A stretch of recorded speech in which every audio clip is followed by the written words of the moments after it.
اب حضرت یوسف کا قصہ تیسرا حصہ بیان کیا جا رہا ہے۔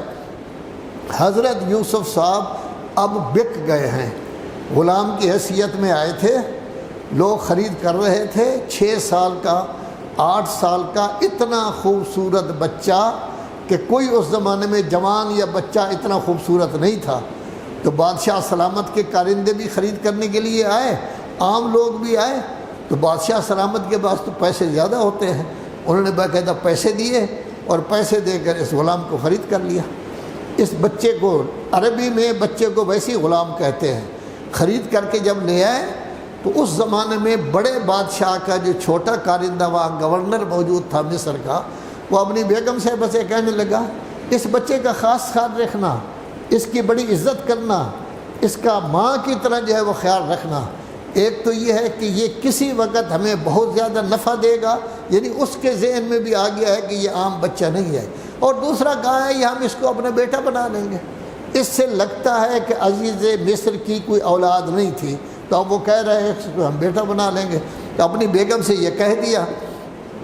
تو اللہ تبارک و تعالیٰ فرما رہا ہے پہلی بات کہ جب یہ بات ہوئی تو یہ پہلا مرحلہ ہے کہ وہ یوسف جس کے بھائی اس سے ناراض رہتے تھے، پیار نہیں کرتے تھے، وہ یوسف جس کو لے آئے اور جھوٹ بولا کہ بھیڑیا کھا گیا ہے حالانکہ غلط تھا، وہ یوسف جس کے متعلق سازش کر رہے تھے اس کو قتل کر دو یا دور پھینکاؤ مر جائے، یا یہ کہہ رہے تھے کہ آپ اس کو جو ہے کنویں میں پھینک دیں، اس کو کنویں میں پھینک کر آئے تھے، خوش ہو گئے تھے کہ یوسف چلا گیا، اب یوسف کبھی بھی ہمارے باپ کو نظر نہیں آئے گا، چند دن تک ہمارا باپ افسوس کرے گا، ہے میرا بیٹا، ہے میرا بیٹا، پھر بھول جائے گا، پھر ہم 11 بیٹے ہیں ہمارے ساتھ وہ محبت کرے گا۔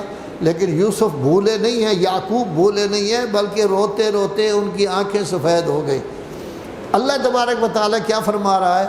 اللہ تبارک و تعالیٰ فرما رہا ہے یہ پہلا مرحلہ ہے کہ ہم نے یوسف کے لیے ایسی جگہ معین کر دی ہے کہ اللہ تبارک و تعالیٰ اس کو بہت زیادہ قدرت دے گا اور یہ بہت زیادہ ترقی کرے گا، جو کہ بادشاہ کے عزیز مصر کے گھر میں آ گیا ہے۔ ایک دوسرا اللہ فرما رہا ہے کہ ہم نے اس کو خوابوں کی تعبیر پوری طرح سمجھا دی ہے، اس کے دل میں ڈال دی ہے۔ یہ خوابوں کی تعبیر اللہ تبارک و تعالیٰ یہ بہترین انداز میں کر سکے گا۔ تیسرا اللہ تبارک و تعالیٰ آپ کی عظمت بیان کر رہا ہے کہ بھولے بادشاہ ہو، آپ مجھے نہیں مانتے، میں ہر چیز پر غالب ہوں۔ دیکھا نا کہ اس کے بیٹے کیا چاہتے تھے، یعقوب کہہ کہ اس کو ختم کر دیا جائے، ختم تو نہیں کیا۔ بیٹے اس کو پھینک آئے تھے دریا میں نے ان کو مصر کے بادشاہ کے گھر میں پہنچا دیا ہے۔ بیٹے اس کو پھینک آئے تھے، یہ مر بھر جائے گا لیکن اب یہ حاکم بنے گا۔ اللہ تمام معاملات پر غالب ہوتا ہے، لذا اگر چاہتے ہو بہت بڑا مجتہد بننا، اگر چاہتے ہو کہ پوری دنیا میں آپ کا نام ہو، آپ کی عزت ہو، تو اللہ کے ساتھ لو لگاؤ۔